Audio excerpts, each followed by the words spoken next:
Hello, hello. Thank you so much for joining. Welcome, everyone.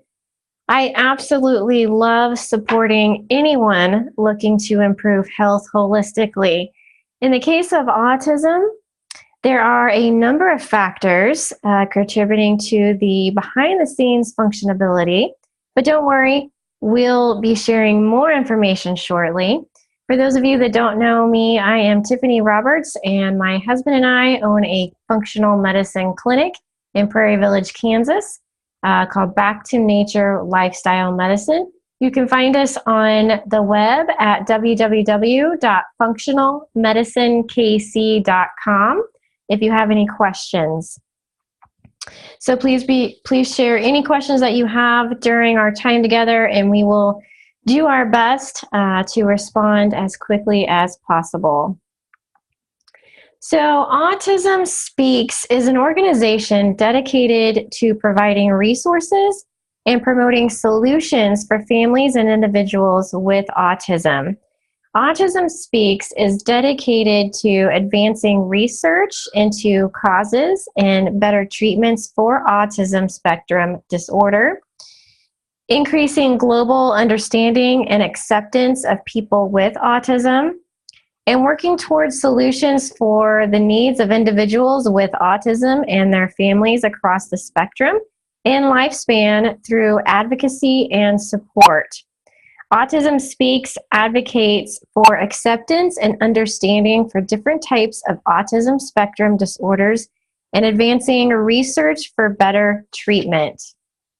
So, what is autism?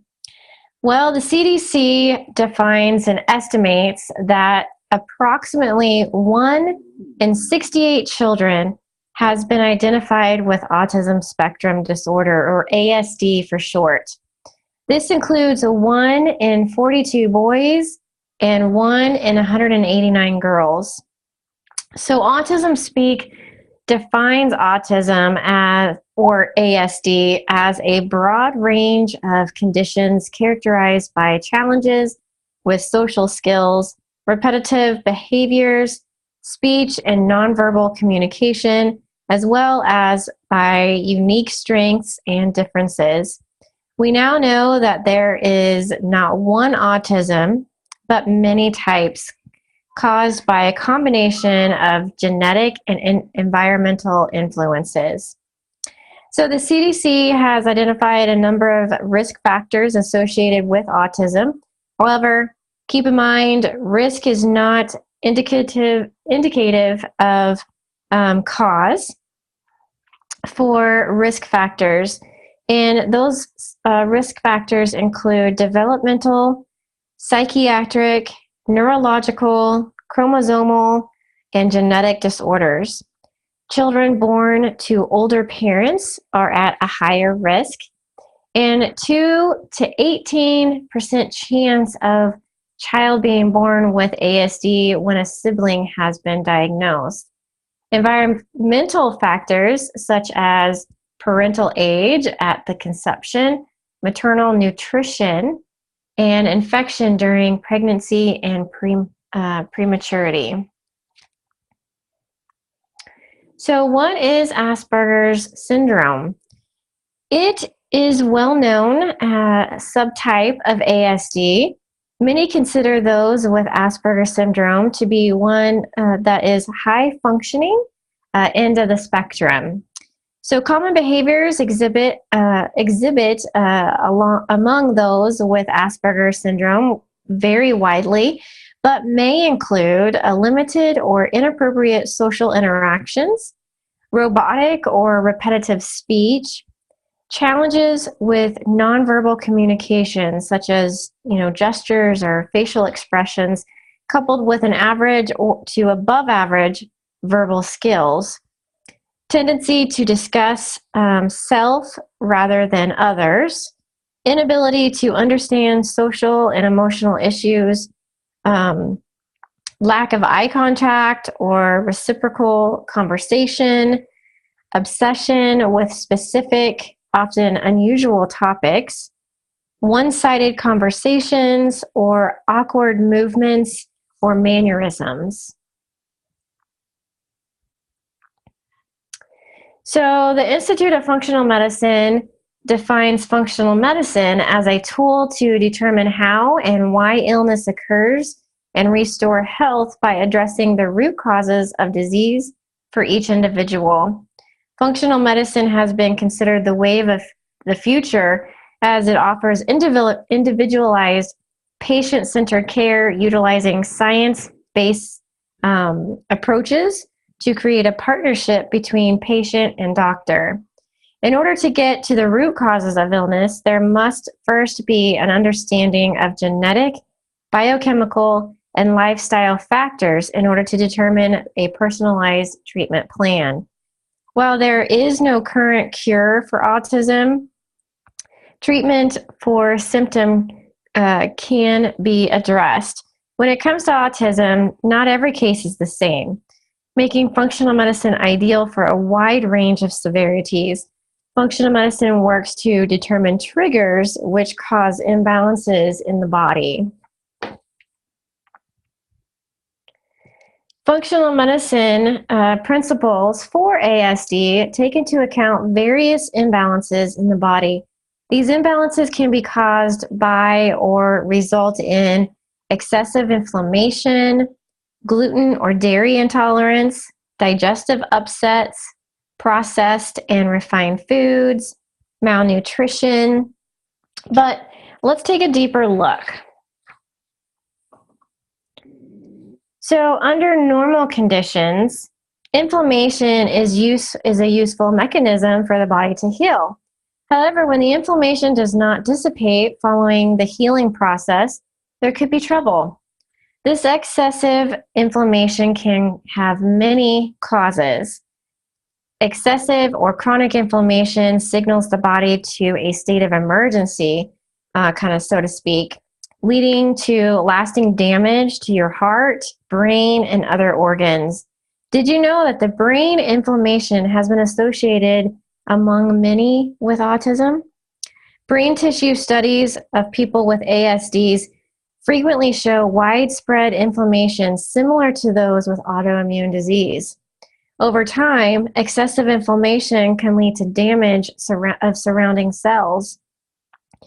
The brain and gut are two of the most common and dangerous part of the body susceptible to excessive inflammation. In fact, the gut is often referred to as our second brain because all of our hormones and signals that are released and transmitted to the brain. So the cause of inflammation can be identified through functional medicine's unique techniques. Causes often include food allergies or sensitivities. One of the first things recommended by many doctors of patients with ASD is to try eliminating gluten and dairy from the diet, as components of gluten and dairy can cross the blood-brain barrier and impact the neurological system, leading to confusion, fatigue, fluctuations in mood, and attention issues. Gut bacteria imbalances. Many studies report a connection between autism and gastrointestinal systems, such as bloating, diarrhea, constipation, and abdominal pain. A functional medicine doctor can run tests to evaluate the gut microbiome in order to create an appropriate treatment plan. So various studies have explored the link between poor digestion and dairy and gluten in ASD. Negative effects on the brain have shown in two specific studies. Starting at gluten and dairy-free can be overwhelming in the beginning, as these ingredients are hidden in many foods we wouldn't even consider. So here are a few tips. Focus on food that you eat rather than food you can't, focus on food that you can eat rather than food that you can't eat, and experiment with new foods. Start by removing either dairy or gluten, as removing both may be a little overwhelming. Gain support by communicating your child's new dietary needs to family, teachers, and caregivers. Plan ahead for social gatherings. There are many gluten and dairy-free options available as alternative treats to bring to parties. Make changes as a family. This will make it much easier for shopping, cooking, and minimizing cross-contamination. So, food for the brain. You can go to foodforthebrain.org, and it is a charitable foundation working to inform organizations and empower individuals to change their diet and lifestyle and take greater control of their own mental health. Food for the Brain aims to raise awareness of the importance of optimum nutrition and mental health. Numerous studies have reported a link between nutritional deficiencies and autism. Furthermore, deficiencies are not attributed to picky eating, but impaired digestion and absorption of nutrients from the gut, as well as increased need for these nutrients by the body. For this reason, it is the utmost importance to understand the role of nutrients on different functions of the body, as these nutrient deficiencies may influence the child's behavior, worsen severity of their autism-related symptoms, and even undermine their quality of life. So according to the Westminster Commission report on autism, dietary intervention in particular is reported to be beneficial in a large number of cases. The report acknowledges that there's no one-size-fits-all diet. However, a number of metabolic issues have successfully been addressed with nutritional supplementation. Many report to life-changing effects among children and adults with autism. The report concludes, while it is often not clear if simply supplementing nutrients that are lacking will bring about visible improvements in the person's symptoms, it stands to reason that supplementing what is missing will at least prevent the body being pushed into a further stress and developing more serious health problems later in life. So Food for the Brain reports that many individuals with autism have low levels of certain vitamins and minerals, including zinc, magnesium, iron, B6 and B12, vitamin D, vitamin E, and folates. Supplementation with digestive enzymes and probiotics have shown promising results in conjunction with gluten-free and dairy-free diets. Autism Speaks has published information that says the best researched and safest therapies include supplementing with melatonin. So a study founded by Autism Speaks reports that more than half of all the children with ASD struggle with sleep disorders, mainly insomnia. The hormone melatonin regulates the sleep-wake cycle, and supplementation has been shown to improve sleep in children with autism. Sleep disorders have been found to worsen autism symptoms such as repetitive behaviors and social difficulties. Another one is omega-3 fatty acids. Fatty acids are essential for development and function of the brain.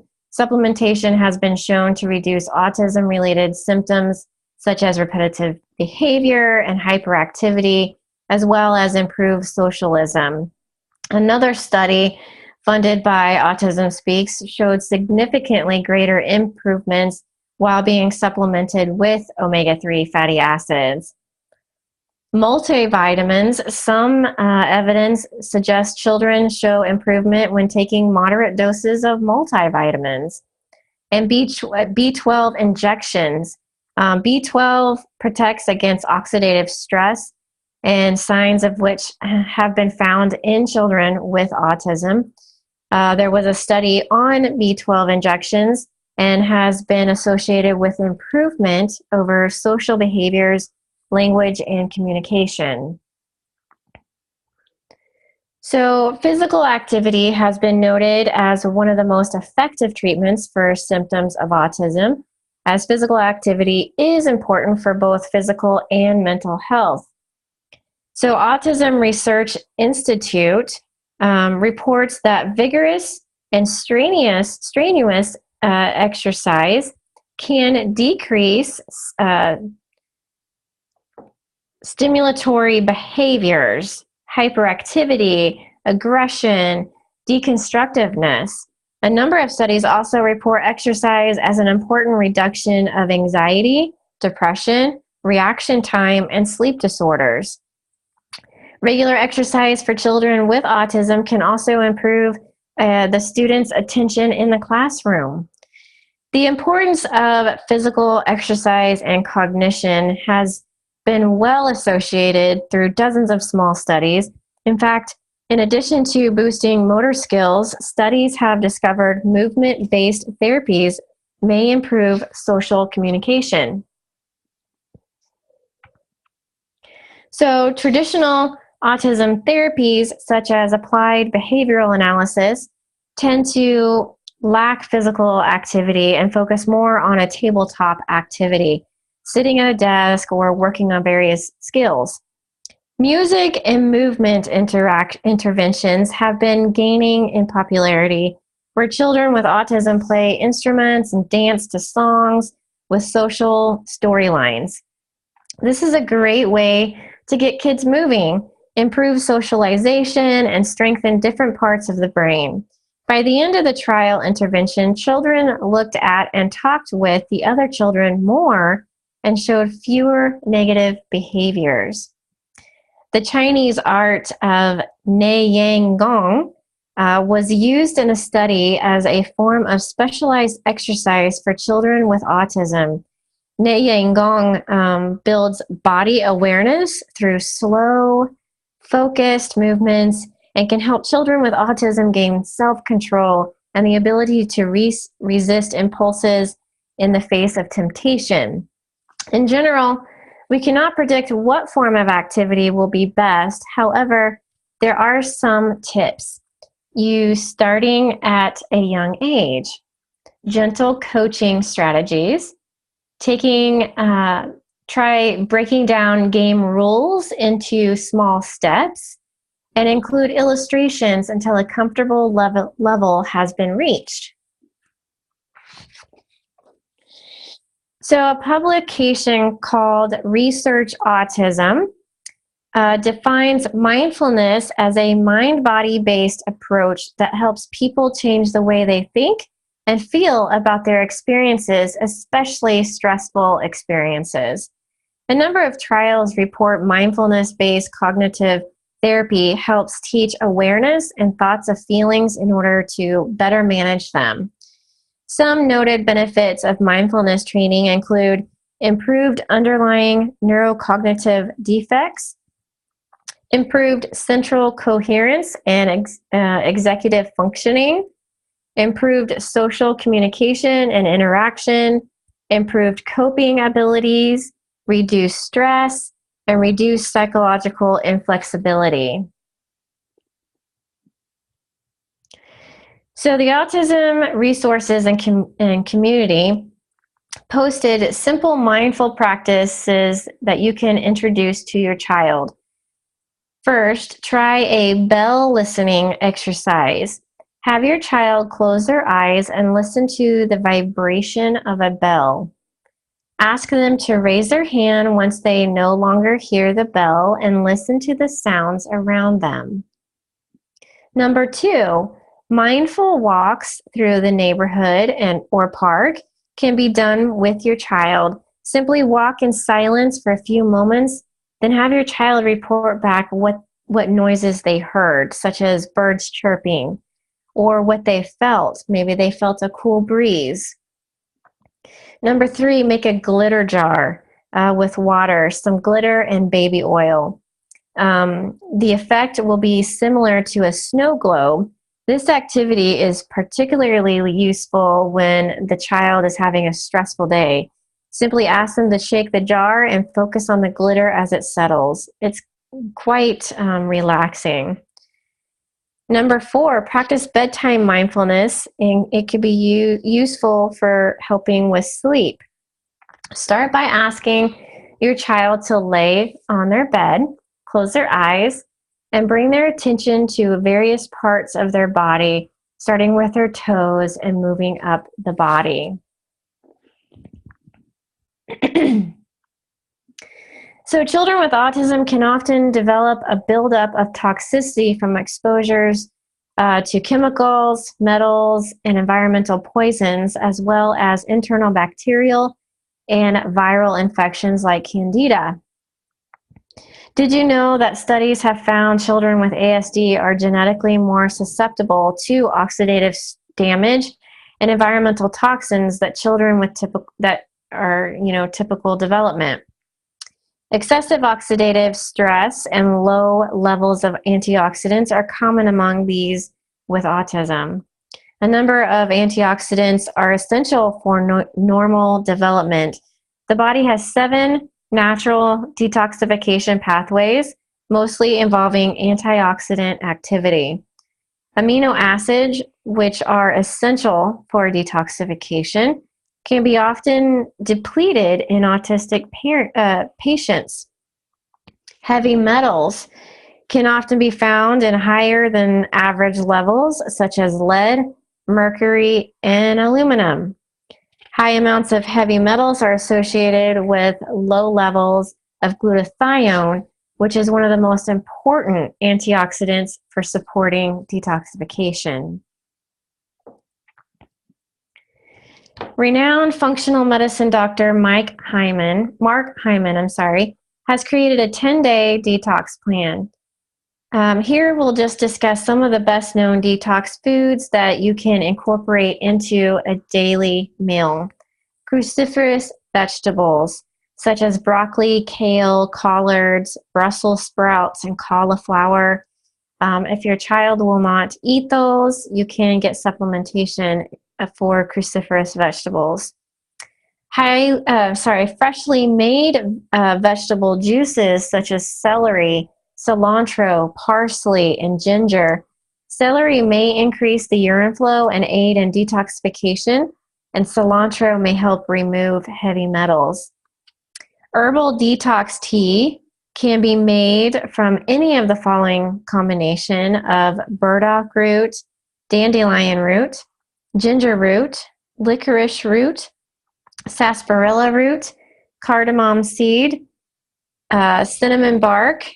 Burdock root may aid in detoxification, and dandelion greens to help liver detoxification, improve the flow of bile, and increase urine flow. Bioflavonoids, which are found in grapes, berries, and citrus fruits. Rosemary, which contains carnosol, a potent booster of detoxification enzymes. And turmeric, it is rich in curcuminoids, which have antioxidant and anti-inflammatory properties.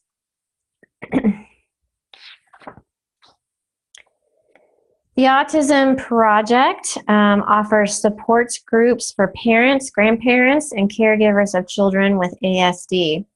Support groups like this have a lot to offer, as you can meet families going through the similar struggles and get help through confusing and sometimes isolating moments.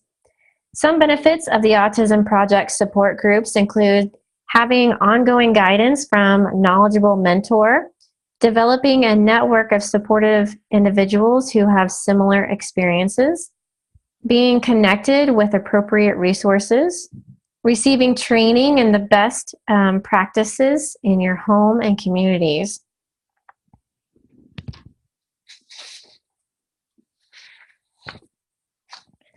So participating in the community can present unique challenges for families and children with ASD.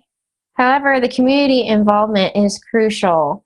This helps gain new experiences, interacting with different people and environments, having the opportunity to generalize current skills, and participating in daily living activities. Community participation offers the opportunity to learn and build a foundation for future skills. Everyone can help make the community participation successful, including parents and family members, service providers, educators, friends, community members, and peers. The Madison House Autism Foundation provides strategies for success. One example includes tips on building confidence and skills needed to go shopping, as some individuals may need more help than others with seemingly mundane tasks, such as grocery shopping. Tips on promoting more independence for shopping include counting out exact change and bills and coins to avoid having to deal with the process of waiting for the cashier to give change back. Once the individual is used to doing this, give them larger bills with the intention of learning how to wait for the cashier to return the change. And as new skills are learned, use many verbal and physical prompts to demonstrate what to do at first, and then lessen the frequency of prompts and proficiency as their proficiency improves. So for the latest news, research, and information on autism, I encourage you to go to autismnow.org. There's also myautismteam.com. It's a social network for parents and kids with autism. Looking for a Fathers of Special Needs Children's support group, try DADS, 4, specialkids.com. So it's dadsforspecialkids.com. So do you need advice on planning a family trip?